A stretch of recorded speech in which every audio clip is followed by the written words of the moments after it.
I'm Robert Llewellyn, and this is the Everything Electric Show. This is Upper House, South Brisbane's tallest residential building, and I'm currently on the 31st floor with this incredible infinity pool behind me, and above me is this sensational wooden structure that was inspired by the local Moreton Bay fig trees. Oh. Like Everything Electric? You'll love our fun-packed Everything Electric expos around the world. Next up, Australia and London. Remember, energy and transport professionals go for free on the first day.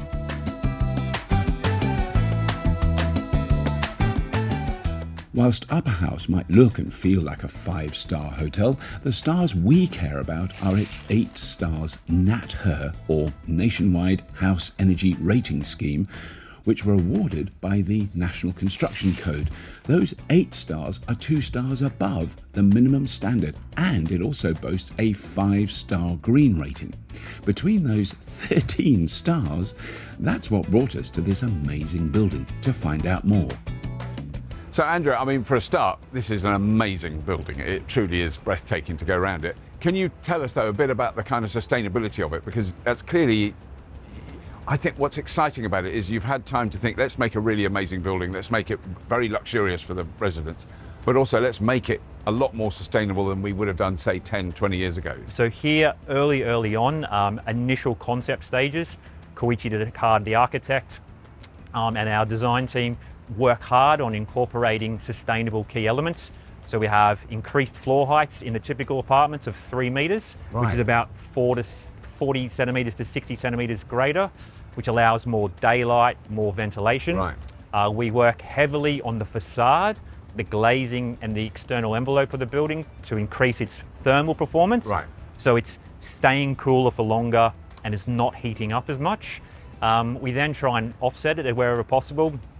So we have an extensive PV solar panel array on the roof, which captures energy, and that runs the communal parts of the building, hallways, corridors, reception lobbies, those sorts of spaces. Right. We then incorporated a great deal of mature and established plants. So the plants around us are 2, 3, 4, 5 metres high.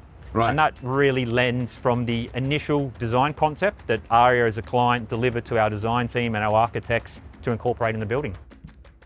Upper House has a load of additional sustainable features such as water-efficient fixtures and fittings including taps, showers and toilets that consume less water and less power, energy-efficient lighting fittings with sensors added to ensure lights automatically turn off when not required, harvester rainwater tanks used for irrigation, collects tens of thousands of litres each year.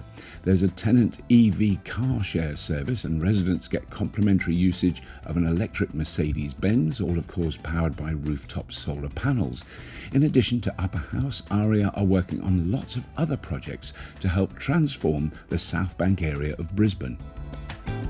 Because that's, I mean, what isn't the one of the areas you developed was a kind of dusty old car park, and yes. now, so you've taken that over and transformed it, because that's was my impression of Brisbane from like 35 years ago, was there was sort of bits where you went, why is this like this? Yeah.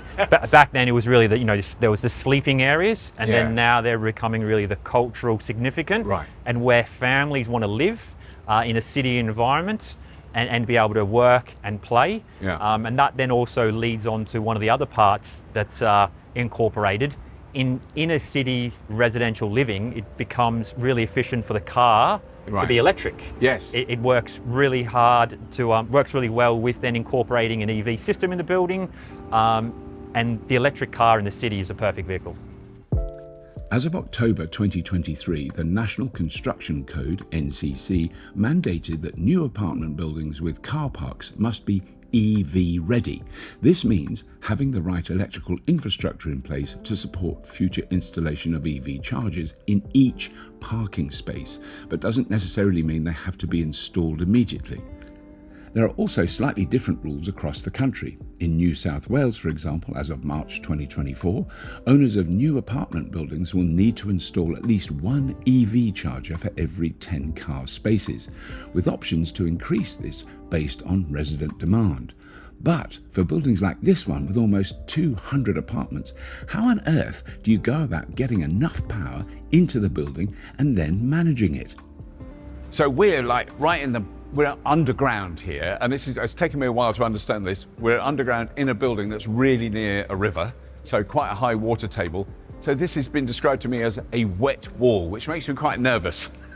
So and is that why this particular installation of a charger is not touching the wall? The reason it's a wet wall is because water can seep through.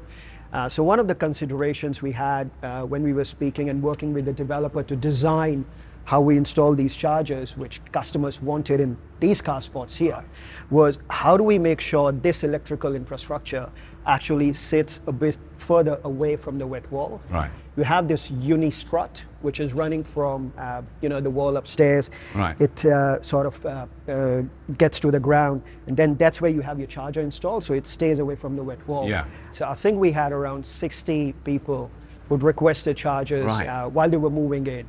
And while they were moving into their apartment. So it was 60 to begin with. Right. And we completed this installation a few months back. And since then, we've already had more people come in and say, I want to buy an EV, or I put an order in, and now there are more orders coming through. But all in all, somewhere around 60 to 70 chargers across a building which has around 200 apartments. Yes. But then the other intriguing part of this whole argument and the whole discussion around electric cars is the strain on the kind of local infrastructure. So let's say you've got 200 cars, electric cars in, people come back at night and they all plug their cars in. Yes. That's quite a big demand, because these are 22 kilowatt chargers as well. They're not like you would have in your house. These are a little bit more powerful. What we've done here at this building is we've installed what we call, it's a really intuitive piece of hardware which physically sits on this site. And it dynamically manages the load across these EV chargers. So just to give you an example of how it works. So let's say everyone comes in and plugs in their chargers at 6 p.m. and everyone wants to charge at the same time. What this device would do is it would see real time how much energy is required by these chargers. Yeah. It would then also see how much energy is required by the apartment building for all the other necessities. And during peak times, it may ramp the chargers down. Right. And when there is more load available during off-peak times, it would actually ramp the chargers up as well. Right. So it's works, it's tested, and it's really cutting-edge technology. Yeah.